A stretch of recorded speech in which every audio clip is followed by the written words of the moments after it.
नमस्कार, आप देख रहे हैं दो टूक में हूं आपके साथ अमित गर्ग शुक्ला।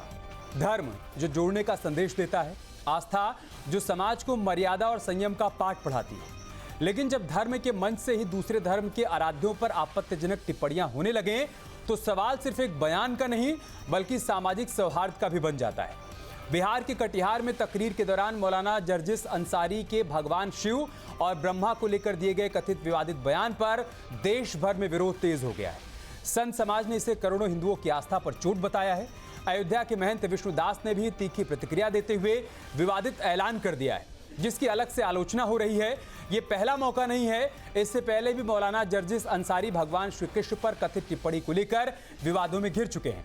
इस पूरे मामले में हरियाणा के पानीपत की अदालत ने उन्हें नोटिस जारी कर 12 अगस्त को पेश होने का निर्देश भी दिया है। अब बड़ा सवाल यही है, क्या बार बार ऐसे बयान महज विवाद पैदा करने के लिए दिए जा रहे हैं या फिर जानबूझकर उकसावे की राजनीति की जा रही है? और क्या किसी भी धर्म को या धर्मगुरु को दूसरे धर्म की आस्था पर टिप्पणी करने की छूट होनी चाहिए?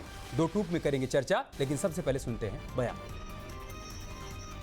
लगातार संस्कृति सनातन के खिलाफ बोलता रहता है। क्या संविधान कानून इजाजत देता है? उसकी हिम्मत है तो अपने नबी के बारे में बोल करके दिखाए, अपने धर्म के बारे में बोल करके दिखाए। हमारे करोड़ों सनातनियों के आराध्य भोलेनाथ हैं और हमारे शिव पर जिस तरीके शब्दों का उपयोग किया है बहुत निंदनीय है। एक मौलाना जर्जिस है, जिस प्रकार से भगवान कृष्ण पर उसने टिप्पणी किया है, दुर्भाग्यपूर्ण रहा। वो विषय थमा नहीं कि सावन का आज दूसरा दिन है, जहाँ भोले बाबा के प्रति करोड़ों लोगों की आस्था और जन सैलाब रोडों पे उमड़ता है, और शिवलिंग पर इस प्रकार से टिप्पणी करना कितनी दुर्भाग्यपूर्ण है। मैं भारत सरकार से अपील मांग करता हूँ कि ऐसे मौलाना के खिलाफ सख्त से सख्त कार्रवाई हो, फांसी हो, या तो उत्तर प्रदेश सरकार को सुपुर्द कर दो। उत्तर प्रदेश की पुलिस ही उसका काम तमाम कर देगा, इनकाउंटर कर देगा। इस समय सावन का पवित्र महीना चल रहा है और सावन के पवित्र महीने में जानबूझ करके द्वेषपूर्ण तरीके से कैसे सांप्रदायिक सद्भाव बिगाड़ा जाए, कैसे दंगों की आग में झोंक दिया जाए, इसके लिए षड्यंत्र लगातार किए जा रहे हैं। और इसी षड्यंत्र की कड़ी में मौलाना जर्जिस ने फिर एक बदजुबानी करने का काम किया है। जिस तरह की भाषा का वो प्रयोग कर रहे हैं, इसमें क्षमा नहीं मिल सकती है। और वो लोग तो लगातार नारा लगाते हैं ना, गुस्ताखे नबी की एक सजा सरतन से जुदा। ऐसे बयानों पर क्या कार्रवाई होनी चाहिए? मैं मौलाना जर्जिस के ब्रह्मा विष्णु शिव पर दिए तंजिया बयान की साफ तौर पर मजम्मत करता हूँ। उनके श्री कृष्ण और श्री राम के बारे में भी दिए गए पुराने बयान पूरी तरह गलत हैं। ऐसे भड़काऊ बयान कोई भी दे, उसके खिलाफ बिना मजहबी भेद के कानूनी कार्रवाई होनी चाहिए। किसी भी मजहब के प्रवर्तक, मजहबी किताब, धर्मस्थल या अनुयायी पर कैसा भी हमला इस्लाम की तालीम के खिलाफ है। कुरान में साफ है, वला तसब्बुल्लज़ीना यदऊना मिन दूनिल्लाह, यानी उनके माबूदों को बुरा मत कहो जिन्हें वो अल्लाह के अलावा पुकारते हैं। इस तरह इन मौलाना की बयानबाजी इस्लाम की तालीम नहीं बल्कि टीआरपी और ध्रुवीकरण की सियासत है। तो मौलाना के बयान पर जो रिएक्शन सामने आया हमने आपको सुना दिया। फटाफट आपको दो टूक के सवाल भी बताते हैं, उसके बाद चर्चा की शुरुआत करेंगे। आज का हमारा पहला सवाल है, मौलाना का विवादित बयान महज संयोग है या फिर प्रयोग है? सावन के महीने में जैसा बयान मौलाना की तरफ से दिया गया है, इसको सिर्फ एक संयोग माना जाए या किसी प्रकार का कोई प्रयोग है? और आज का हमारा दूसरा सवाल, क्या ऐसे बयान सामाजिक सौहार्द बिगाड़ने की कोशिश है? सामाजिक सौहार्द बिगड़ जाए इस वजह से ऐसे बयान दिए जा रहे हैं, जहर घोले जा रहे हैं?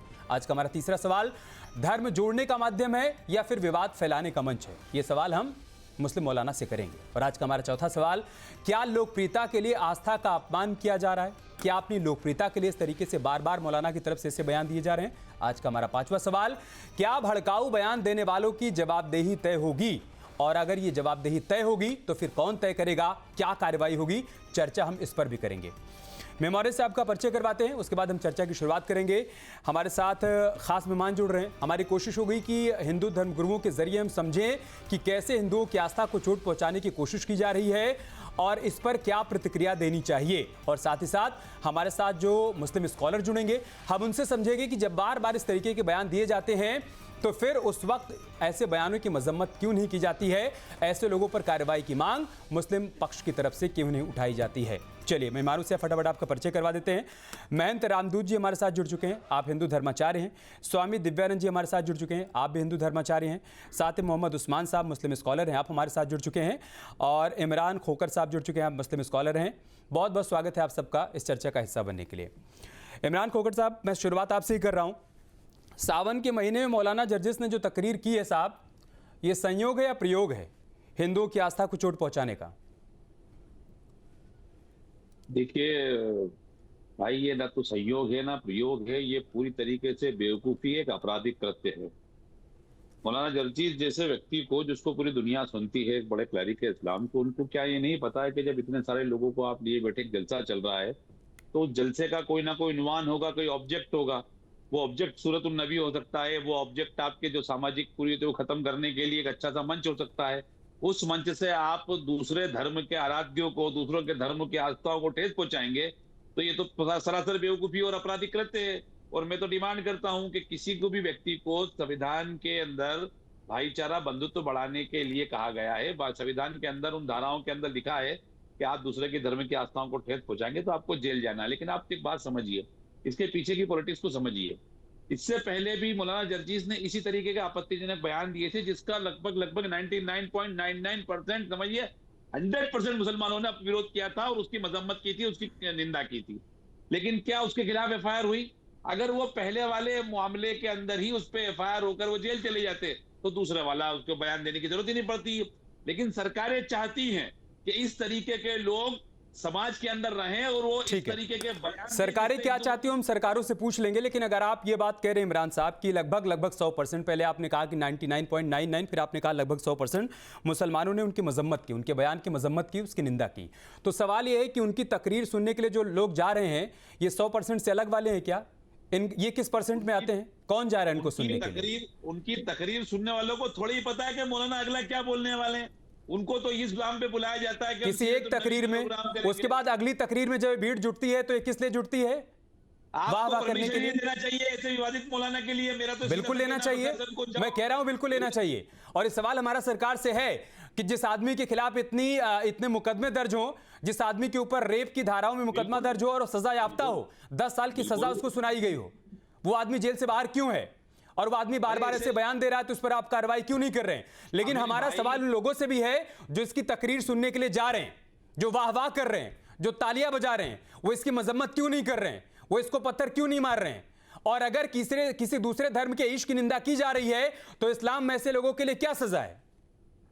इस्लाम में ऐसे लोगों के लिए कोई जगह ही नहीं है। साफ शब्दों में कुरान का कहता, उस्मान साहब ने पहले ही बता दिया है कि आपको दूसरे के आराध्यों को गाली बकने के लिए कुरान साफ तौर पे मना करता है। दूसरे के धर्म की भावनाओं को ठेस पहुंचाने के लिए हमारा संविधान साफ मना करता है। हम आपको साफ शब्दों में कह रहे हैं कि मौलाना जर्जीस को इस तरीके के मामले के अंदर एफआईआर लॉन्च होनी चाहिए, उनको प्रोड्यूस किया जाना चाहिए कोर्ट में, और उन लोगों को साफ तरीके से बिहाइंड द बार्स होना चाहिए। लेकिन मेरे को बार बार ये बात समझ में नहीं आती है कि जिस जिला प्रशासन में ये प्रोग्राम होने जाते हैं वहां पर ये क्या तकरीर देने जाते हैं, तो जिला प्रशासन ऐसे लोगों की अनुमति ही देता है। हमें भी नहीं समझ में आ रहा है सर, हमें भी नहीं समझ में आ रहा है कि उनकी क्या मजबूरी है कि वो अनुमति देते हैं, और उन लोगों की क्या मजबूरी है जो बार बार इनकी तकरीर को सुनने के लिए जाते हैं, जबकि वो जानते हैं कि किसी दूसरे धर्म के इश्क की ये निंदा करेंगे, इनके मन में जो आएगा उल जलूल ये बोलेंगे, उसके बावजूद उनको सुनने भी जा रहे हैं और उनको फॉलो भी कर रहे हैं। ये बात उस्मान साहब हैरान परेशान कर रही है। वो कौन लोग हैं जो इनको सुनने के लिए जा रहे हैं, इनकी तकरीर को फॉलो कर रहे हैं? आप जैसे लोग मजम्मत कर रहे हैं, लेकिन वो कौन लोग हैं जो इनको फॉलो कर रहे हैं?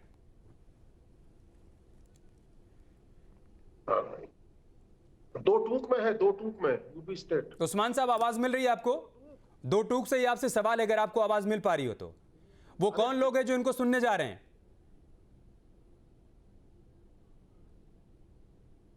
ठीक है, नहीं मिल पा रही आवाज।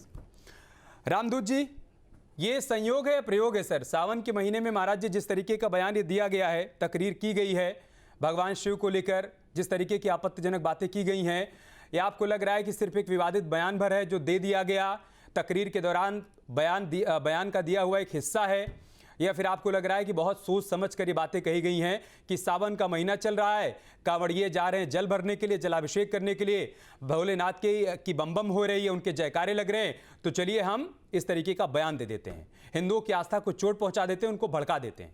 ऐसा है क्या ये? देखिए शुक्ला जी, वर्तमान भारत की जो परिस्थिति है उसमें ऐसे बयान आना स्वाभाविक है। मैं बहुत पहले से कहता आया हूं, हिंदू अब धर्म नहीं बचा है। हमारे देश के संविधान ने, हमारे देश की राजनीति ने हिंदुत्व और सनातन को एक मजाक का जरिया बना दिया है। एक प्रश्न बना है कि ऐसे कई बयान अलगाववादी संगठनों या फिर मुस्लिम स्कॉलरों या फिर अन्य धर्मों के व्यक्तियों से आते रहते हैं, जो लगातार ऑन मंच मीडिया पर हिंदू देवी देवताओं का अपमान करते हैं, उनके बारे में गलत टिप्पणी करते हैं, जबकि भारत का संविधान कहता है आर्टिकल 25 में कि किसी को किसी के धर्म में इंटरफेयर करना या उसकी मतलब बुराई करने का कोई अधिकार नहीं है। लेकिन एक बात समझने वाली है, यहाँ गुस्ताखे रसूल के नाम पे गर्दन काट दी जाती है, लोग डरते हैं पर बयान देने में। लेकिन क्या है ना, हमें सिखाया गया हिंदू सहिष्णु है, सर्वे भवन्तु सुखिनः सर्वे सन्तु निरामया, हमारा भाईचारा है, गंगा यमुनी तहजीब है हमारी। तहजीब का नतीजा ये है। और सोच के देखिएगा शुक्ला जी, अगर कहीं ये बात किसी भरे मंच पे महंत रामदूत दास ने नबी के बारे में कह दी होती, या गोवा में जो खट्टर साहब ने कह दिया था, उनके ऊपर एफआईआर हो गई थी, जेल गए थे वो, या किसी अन्य धर्म पे किसी हिंदू धर्म गुरु ने बोल दिया होता, तो ये देश कहीं ना कहीं लगता ओहो सौहार्द बिगड़ने वाला है इससे। अब तो ये ज्वलनशील बयान दे दिया हिंदू धर्म गुरु ने। लेकिन बात मुझे एक चीज समझ में नहीं आती, जब अपमान हिंदू धर्म का होता है तो लोग चुपचाप क्यों हो जाते हैं? तब संविधान कहाँ जाता है, तब संविधान की धाराएं कहाँ जाती हैं, तब मानवता कहाँ चली जाती है, तब सामाजिक सौहार्द कहाँ चला जाता है, जब बात हिंदू धर्म की होती है। और यही कोई बात किसी अन्य धर्म की होती तो कहते कि भाई हिंदू तो आतंकवादी है, वो तो भगवा आतंकवादी है, वो तो सौहार्द बिगाड़ने का काम कर रहा है। अरे मजम्मत करने से क्या होगा? क्या मजम्मत करने वाले तो साधु के वेश में संसद परिसर में आज वो दान पेटी लूट कर भाग रहे हैं। जिनको मजम्मत करनी चाहिए वो तो दान पेटी लूट कर भाग रहे हैं, इस पर कुछ नहीं बोल रहे हैं। शुक्ला जी, आज के दौर में जितना मजाक हिंदुत्व का बनाया जा सकता है, उतना बनाने का नेता या संगठन या फिर अन्य धर्म के लोग पूरा प्रयास कर रहे हैं। और कहीं ना कहीं मुझे ऐसा व्यक्तिगत तौर पे लगता है कि सौहार्द हिंदुओं की तरफ से खराब हो ना हो कभी, लेकिन आप भी बनाने का बिल्कुल भी प्रयास नहीं कर रहे हैं। अगर आप कहीं ना कहीं आने वाले समय में टकराव बनता है और उसका दोषी हिंदू समाज को ठहराएं, तो एक बार भूत में गुजरा हुआ ये दौर को जरूर याद कर लेना कि ये हालात क्यों प्रकट हुए। उस्मान साहब, गुनाहे नबी की एक ही सजा, सरतन से जुदा, सरतन से जुदा। अभी भोले शंकर भगवान भोले बाबा का अपमान किया जा रहा है, सर क्या सजा मिलनी चाहिए? इस्लाम में ऐसे लोगों के लिए किस तरह की सजा का प्रावधान है जो किसी दूसरे धर्म के ईश की निंदा करें, आपत्तिजनक बातें करें, उनको अपमानित करें, आस्था को चोट पहुंचाएं? क्या कहता है इस्लाम इन लोगों का इंसाफ किस तरीके से होना चाहिए? देखिए, जहां तक मौलाना जर्जीस के ब्रह्मा विष्णु शिव पर दिए गए तंजिया बयान की बात है, मैं साफ तौर पर मजम्मत करता हूं। और उन्होंने श्री कृष्ण और श्री राम के ऊपर भी इससे पहले बयान दिए हैं। बिल्कुल उनके बयान गलत हैं और बार बार उनका बयान देना कोई फिसलन नहीं है, बल्कि यकीनन ये एक पैटर्न की निशानी है। ऐसे बयानों की जांच होनी चाहिए, कानून का उल्लंघन पाए जाने पर सख्त कानूनी कार्रवाई होनी चाहिए। मगर मेरा सवाल सिर्फ मौलाना जर्जीस से नहीं है। देखिए, अभी यहाँ पर एक तरफ से पूरा यह दिखाने की कोशिश कर दी गई कि सिर्फ एक ही तरफ इस तरह की बयानबाजी की जाती है। देखिए, इससे पहले भी नूपुर शर्मा ने पैगंबर इस्लाम पर टिप्पणी की, नवीन जिंदल ने की, या यदि नरसिंहानंद थे उन्होंने की। ये तमाम चीजें, तो मेरा उसूल साफ, नेता हो या बाबा हो। शुक्ला साहब, एक मिनट का समय दे दीजिए मोहम्मद उस्मान के लिए। एक मिनट का बस, एक मिनट का। इन्हें मैं इन 2-3 नहीं होना चाहिए। और उन लोगों के खिलाफ कैसा हंगामा हुआ हमने वो भी देखा, हमने कन्हैया लाल का सरतन से जुदा होते हुए भी देखा। उस्मान साहब बाकी जवाब दे रहे हैं रामदूत जी, उसके बाद में आ रहा हूँ स्वामी दिव्यानंद जी आपके पास। रामदूत जी, और आपने उस्मान अपने साहब, इस debate उस्मान को साहब, शुरू में जो उस्मान चलाया, साहब सुन लीजिए, आपने अरे, नुपुर अरे सर सुने, सुन लीजिए, उस्मान साहब सुन रामदूत लीजिए, जी। सुन लीजिए, अरे सुन लीजिए, प्लीज प्लीज हाथ जोड़ के निवेदन, प्लीज सुन लीजिए। आपने नुपुर शर्मा की बात की, बयानबाजी की, मैं स्वाभाविक है मानता हूं, लेकिन आप एक चीज बताइए कि नुपुर शर्मा आज भी सुरक्षा के घेरे में है और आज भी उन्हें लगता है कि अगर सुरक्षा हटती है तो उनका कभी भी कत्ल किया जा सकता है। कन्हैया लाल साहू बलिदान हो चुके हैं, कट चुके हैं, वो तो गुस्ताखे रसूल के गुस्ताखी में उन्हें उनका सर कलम कर दिया। तो क्या आप ये सारा कर रहे हैं कि क्या हिंदुओं को भी यही पैटर्न अपनाना चाहिए? आज के धर्म देखिए, को ऐसा- सुरक्षित रखने अरे में नहीं, सौहार्द का कोई नहीं, नहीं नहीं नहीं नहीं नहीं आप इसे- नहीं नहीं नहीं आप आप कह इसे रहे हैं एंगल ही एक तरफ दूसरा से, दे रहे हैं। अरे हम रामदूत तो जी, आप अरे हम पूरा तो एंगल बेचारे दूसरा बन दे रहे रहे हैं, आप देखिए, हम तो जितेंद्र बेचारे त्यागी, बन रहे हैं, वसीम क्यों रिजवी की हत्यारे बात बनने करें को आप, मजबूर कर रहे हैं? और यतीम हम तो नसीम बेचारे अलवी जी बन की रहे हैं बात कि करें। आपने अरे लगातार वो आपने इसी तरह की आपने बयानबाजी तर्क कर रहे गलत हैं। दे दिया, और वो आपने सिर्फ तर्क हमारे गलत खिलाफ दे नहीं दिया। कर रहे। वो तो उस्मान आपके साहब खिलाफ आपने नहीं कर तर्क रहे। गलत दे दिया, अरे बस उस्मान अपनी साहब महाराज आपने जी, तर्क गलत दे दिया। आप उनको आपको देख लें, नुपुर शर्मा की आनंद बात स्वरूप करनी जी नहीं हैं, चाहिए थी। उनको देख लें, आपको नुपुर संजय राणा जी को आप देखें, उसका परिणाम सीसी बताइए रवि को ना, देखें, आप उसका कपिल परिणाम मिश्रा जी बताइए, को देखें, उसका परिणाम साबिर बताइए प्राची जी मुझे। को देखें, नुपुर शर्मा ने जो सुधीर चौधरी बयान जी दिया को उसके देखें। बाद क्या घटनाक्रम ये हुआ तमाम भारत के में? तमाम नुपुर शर्मा ऐसे ने जो मामला बयान है, दिया उसके ये बाद घटनाक्रम एकतरफा- क्या हुआ एकतरफा भारत नहीं। में? आप मुझे देखिए, बताइए मैं- ना, आप ही बताइए, मैं- नुपुर शर्मा ने जो देखिए, बड़ी बयान दिया सीधी उसके सी- बाद भारत में अरे मेरी घटनाक्रम बड़ी क्या हुआ? सीधी सी बात है। उस्मान साहब, देखिए, नुपुर उस्मान शर्मा साहब, ने मैं- जो बयान दिया जी, जी। उसके बाद उस्मान भारत साहब, में क्या इफ घटना बट मत हुआ? मैं लगाइए। आपसे जब पूछ आप रहा हूं। मजम्मत कर रहे हैं ना तो उसमें अगर मगर मत लगाइए। देखिए आपको मैं- एक नहीं, उस्मान साहब 1 सेकंड सुन लीजिए, अभी आप इतनी देर से बोल रहे थे, एक नहीं अनेक उदाहरण ऐसे हैं जहां पर आपके यहां अगर अपमान किया गया, ईश निंदा की गई, गुनाहे नबी किया गया तो क्या अंजाम हुआ सबने देखा। बांग्लादेश में भी देखा, अलग अलग मुल्कों में देखा कि अगर कार्टून भी बना दिया गया तो उसके बाद क्या हश्र हुआ, हमने उदयपुर में भी देखा। लेकिन ऐसा आप एक उदाहरण नहीं दे पाएंगे जहां पर हिंदू देवताओं को लेकर ऐसी कोई बात कही गई हो, आपत्तिजनक टिप्पणियां की गई हो, गंदी से गंदी बात कही गई हो और किसी का सर तन से जुदा किया गया हो। है क्या कोई उदाहरण ऐसा? अरे अरे आप पता नहीं किस तरह से बात कर रहे हैं। आपको कोई मॉब लिंचिंग नजर नहीं आ रही जिसमें लोगों को सिर्फ ये कहा कि अगर तुमने नारा नहीं बोला तो जान से मार दिया गया। उस्मान साहब, एक भी आपको अभी बांग्लादेश में दीपू दास के साथ क्या हुआ आपको मालूम है ना? मैं बिल्कुल गैर- बांग्लादेश में दीपू दास के साथ क्या हुआ आपको मालूम है ना? ऐसी कोई तस्वीर आप दिखा दीजिए हिंदुस्तान में, दीपू ऐसी दास कोई के तस्वीर बदले आप हिंदुस्तान में कितने दिखा दीजिए। हिंदुस्तानियों को मार दिया गया। वो बांग्लादेश था। ठीक है, और दिव्यानंद उसके जी। बदले हमारे देश में कितने लोगों को मार दिया एग्जैक्टली सर, ये हिंदुस्तान है तभी इस तरीके से बोलकर चले जा रहे हैं। ये हिंदुस्तान है तभी इस तरीके के बयान दिए जा रहे हैं, तभी इस तरीके के प्रयोग किए जा रहे हैं कि सावन का महीना चल रहा है, जो मन में आ रहा है, जितनी गंदगी मन के भीतर है वो उड़ेल दी जा रही है, भगवान शिव को कुछ भी कह दिया जा रहा है और हिंदू हैं कि सहिष्णु होकर उसको सुन रहे हैं। दिव्यानंद जी, क्या यही कारण है? क्या यही कारण है कि जिन लोगों को विरोध करना चाहिए, जिनको मजम्मत करनी चाहिए, वो हिंदू धर्म का अपमान कर रहे हैं, मजाक उड़ा रहे हैं, वो साधु का वेश धरकर दान पेटी लेकर भाग रहे हैं, उनके मुंह से एक शब्द नहीं निकल रहा है कि ऐसे लोगों को गिरफ्तार करिए, इनको सलाखों के पीछे भेजिए। जब कोई ये कहता है, कोई मौलाना ये कहता है कि भगवान कृष्ण 5 वक्त की नमाज अदा करते थे, तो समाजवादी पार्टी की तरफ से, कांग्रेस पार्टी की तरफ से, किसी भी दल की तरफ से कोई रिएक्शन सामने नहीं आता कि ऐसे मौलाना को फौरन गिरफ्तार करिए, इनके खिलाफ कठोर कार्रवाई करिए।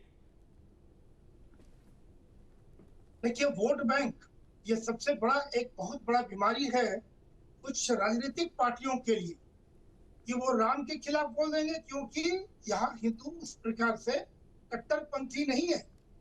हम कट्टरपंथी विचारधारा वाले नहीं है, उस प्रकार की किसी प्रकार की कोई गुस्ताखी अपराध नहीं करते हैं। या और दूसरी बात, सहिष्णुता का ठेका तो हमने ले रखा है, एक गाल में मारो दूसरा गाल भी देंगे। रह गई हमारे साथ जो स्कॉलर्स बैठते हैं, इन महानुभावों से मैं प्रश्न करना चाहूंगा, अगर गिरफ्तारी होगी तो छाती पीटने लग जाएंगे। यहाँ से लेकर पाकिस्तान, बांग्लादेश तक हमें एक वर्ग को टारगेट किया जा रहा है, ये 2-3 लाइन इनके ऊपर है, ये करते रहेंगे। अभी कह रहे उनको गिरफ्तारी होनी चाहिए, गिरफ्तारी देखिए यही टीवी पे आके रोना शुरू करेंगे। दूसरी बात, आप लोग जो हमारे साथ स्कॉलर्स जो बैठते हैं, अनुभवी है, उम्र वाले हैं, पढ़े लिखे हैं, सुसभ्य हैं, आपका क्या कुछ, आपकी भी कोई भूमिका है समाज में? फतवा उतवा बड़ी जोर लगाते हैं, बहुत लगाया जाता है। ऐसे मौलाना जो बेहुदगी कर रहे हैं, बेशर्मी कर रहे हैं, उनको शर्म नहीं आती, लेकिन आपका समाज या जो भी आपके आलिम, जो भी धर्मगुरु हैं, वो उन्हें इनको बाहर क्यों नहीं करते? ये तो प्रश्न आपके साथ भी है। सज्जन शक्ति जिस समाज में सोया रहेगा, वहां तो इस प्रकार की व्यवस्था होगी की गड़बड़। तो जो सज्जन शक्ति, उस सज्जन शक्ति में आप दोनों को भी मैं दिखता हूँ। क्या सिर्फ यहाँ 2 शब्द बोल दे मजम्मत और आपकी ड्यूटी खत्म, बस आप उसके बाद स्वतंत्र हैं बोलने को। ठीक है, उस्मान साहब कुछ काउंटर करना चाहते हैं। उस्मान साहब काउंटर करेंगे क्या? मैं तो ये उम्मीद करूंगा। सुन लेते हैं आपकी बातों पर क्या जवाब दे रहे हैं उस्मान साहब। मैं उनकी आशा करूंगा कि मौलाना आप जर्जीस की कोई पैरवी नहीं कर रहा, और मौलाना जर्जीस इस्लाम के लिए भी विवादित व्यक्ति हैं। इस्लाम की बहुत सारी शाखाओं में, बहुत सारी विधाओं में उनको इस्लाम से खारिज किया गया है, और उनका यह अमल जो हेट स्पीच के अंतर्गत आता है, कानून में ये निर्धारित अपराध की सीमा है, और उसके मुताबिक इनके खिलाफ कार्रवाई होनी चाहिए। और कुरान तो साफ कहता है कि वला तसब्बुल लजीना यदऊना मिन दूनिल्लाह, यानी उनके माबूदों को बुरा ना कहो जिन्हें वो अल्लाह के सिवा पुकारते हैं। तो उनका तो ये अमल उसके भी खिलाफ है, ये इस्लाम के खिलाफ है। इसलिए मेरा रुख साफ है। पैगंबर इस्लाम पर आपत्तिजनक टिप्पणी हो, या ब्रह्मा विष्णु शिव पर तंज हो, या मंदिर का अपमान हो, या मस्जिद पर हमला हो, कसौटी और कार्रवाई कानून के मुताबिक सब पर समान होनी चाहिए। चलिए, बहुत अच्छी बात। ठीक है, जवाब दे रहे हैं दिव्यानंद जी, सुन लीजिए उस्मान साहब। दीन पर कायम रहते हुए अमन भाईचारा और एक दूसरे की आस्था। ठीक है, आप भाईचारे की बात कर रहे हो, जवाब दे रहे हैं, सुन लीजिए। नहीं, उस्मान जी बड़ी स्वागत करता हूं आपने जो बोला, लेकिन ये थोड़ा कार्य रूप में दिखे। मात्र यहाँ बोलकर रस्म पूरा करना नहीं। मैं आपको पहले स्वागत किया, बहुत अच्छी आपने बात कही। ऐसे लोगों पे FIR यदि आप करेंगे तो पूरी दुनिया में संदेश आएगा कि देखो आप भाईचारा की बात करते हैं, दूसरे वर्ग के वहां पर इश्क निंदा करने वाले को हमने अपने मौलाना पर उसको बाहर किया है और उस पर FIR करके जेल भेजवाया है। और उस समय देखिए मोहम्मद क्या करेंगे क्या उस्मान साहब, क्या आप लोग आगे बढ़कर ऐसा करेंगे क्या कि इस मौलाना को ऐसा नहीं बोलना चाहिए था? हम मुस्लिम स्कॉलर या मुस्लिम धर्म के जानकार इसके खिलाफ, इसके बयान की न सिर्फ मजम्मत करते हैं, बल्कि हम जाकर FIR भी करवा रहे हैं कि इसके खिलाफ कार्रवाई करिए। आई डू एग्री, मैं इस पर राजी हूं, मैं उनके खिलाफ रिपोर्ट लिखाने के लिए तैयार हूं। बस फिर अब क्या दिक्कत है दिव्यानंद जी? अब ले लीजिए इनको भी साथ में, उठ जाइए, करवाइए FIR, गिरफ्तारी करवाइए। I do agree. एकदम सबसे पहले बात, इस बात के लिए मैं स्वागत करता हूं कि आप FIR करवाएंगे, ऐसी उम्मीद करता हूं। और आप जहां तक मुझे जानकारी है कि आप कानून के भी जानकार हैं, जैसा है क्या, तो आप कानून के जानकार हैं, धर्म के जानकार हैं, एक अच्छे सुसभ्य व्यक्ति अपने समाज के हैं। ऐसे व्यक्ति के लिए मैं स्वागत करता हूं और उस दिन की प्रतीक्षा कर रहा हूं उस न्यूज का जहां आप उस मौलाना को आप जेल भेजेंगे। पूरा हिंदुस्तान इमरान साहब को लाइएगा करता है। मैं पहले मैं आपको सैल्यूट कर रहा हूं। इमरान साहब, इस वक्त जो तस्वीरें चल रही हैं, जब मौलाना जर्जिस तकरीर कर रहे हैं, उन्हीं तस्वीरों को दिखाइएगा दोबारा से। तो सामने जो भीड़ मौजूद है वो मोबाइल उठाकर वीडियो बना रही है, वो फ्लैश लाइट जला रही है, मतलब उनकी तकरीर से बहुत प्रभावित है। अब सवाल ये खड़ा हो रहा है कि क्या ऐसे लोग लोकप्रियता के लिए ऐसे बयान देते हैं कि ऐसे बयान देते रहेंगे तो इनकी वीडियोस बनते रहेंगे, वायरल होते रहेंगे, चर्चा में बने रहेंगे? और अगर वाकई में लोकप्रियता के लिए ऐसा कर रहे हैं और ये किसी भी धर्म के लिए ठीक नहीं है, तो क्या आगे बढ़कर मुस्लिम धर्म के जो जानकार हैं, जो स्कॉलर हैं, जो मुस्लिम मौलाना हैं, उन सब को इनका विरोध नहीं करना चाहिए? और ऐसे लोगों से जो इनकी तकरीर सुनने के लिए जा रहे हैं, ये रिक्वेस्ट नहीं करना चाहिए कि इनको बायकॉट करिए, मत जाइए इनकी तकरीर सुनने के लिए? ये भस्मासुर हैं किसी भी धर्म के लिए, ये अपने आप को भी नुकसान पहुंचाएंगे और दूसरे धर्म को भी नुकसान पहुंचाएंगे। पाने का जो एक घटिया तरीका इन्होंने शुरू किया है, ये पूरी तरीके से हमारे आने वाली नस्लों को, हमारी आने वाली जो जनरेशन है उसके लिए एक जहर की खेती कर रहे हैं। और ये जहर की खेती जब बड़ी होगी तो वो जहर हमारे समाज में फैलेगा, हमारे समाज मतलब हमारे पूरे भारतीय समाज में। अब मैं आपके दूसरे मुद्दे पर आता हूँ। आप बार बार उस्मान साहब से जिद कर रहे हैं कि आप FIR कराएंगे। देखिए, आप जेन्युइन बात कीजिए। जब FIR कराने बात तो सुन लीजिए, मैं आपकी बात खामोशी से सुन तो रहा था भाई साहब।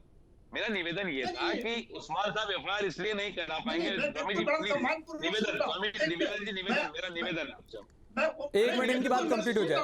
स्वामी जी, इमरान साहब की बात कंप्लीट हो जाए उसके बाद। मेरा निवेदन स्वामी जी ये है कि FIR होगी धार्मिक भावनाएं आहत होने की।